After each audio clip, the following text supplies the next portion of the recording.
Hello and welcome to Aviation this week on Channels Television. I'm Bukola Joe Oketumbi. The pilot is relying on the controller to keep the aircraft away from other aircraft or terrain and to aid in keeping the plane pointed in the direction that they want to go.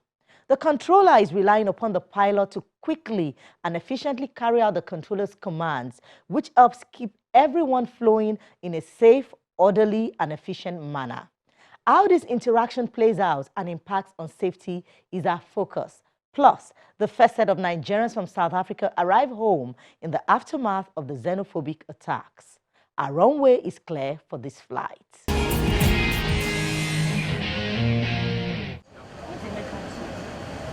Pilots have just about the coolest job in the world, mainly because every time they clock in, lots of people are trusting them with their lives. Safety includes a deliberate process of hazard identification, risk assessment, and putting in place the necessary mitigating measures to reduce this risk to as low as is reasonably possible.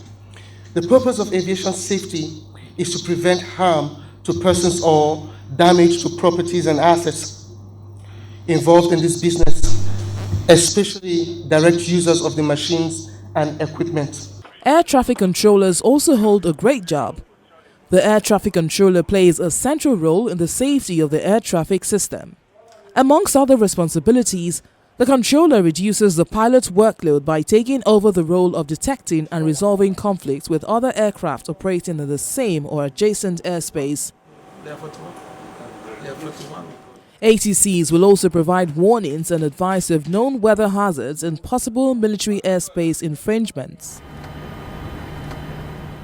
But there is a mutual relationship as a pilot is relying on the controller to keep the aircraft away from other aircraft or terrain and to aid in keeping the plane pointed in the direction that they want to go, while the controller is relying upon the pilot to quickly and efficiently carry out the controller's commands, which helps keep everyone flowing in safe, orderly, and efficient manner. Between pilots and air traffic controllers, we're the last barrier in terms of safety. We should ideally have very good communication to ensure that takeoff, landing clearances are communicated properly and the procedures are followed correctly for everyone's safety, passengers, the crew as well, and the entire the final step for aviation is take off and land safely. The on-the-job relationship between air traffic controllers and pilots is as old as history of aviation. The increased ability to exchange information between pilots and controllers is a key component of advanced air traffic management.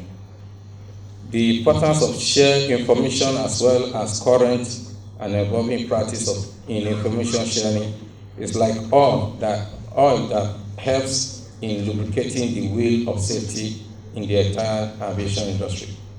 While this tag team in aviation is critical, the body in Nigeria recently held a dialogue in Lagos. The absence of 21st century equipment and lack of exposure for the ATCs is an area the government should look into. There are issues when you come to fly and then the equipment meant to guide you, it's deviating and it's unstable.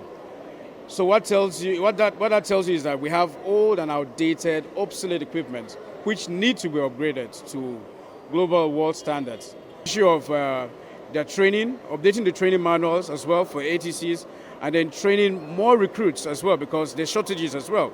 The air traffic controllers speak on some challenges to their effectiveness. The control tower at the following airports, Kaduna, Maiduguri, Ilorin, Sokoto, Benin, and Katsinas are very deplorable states.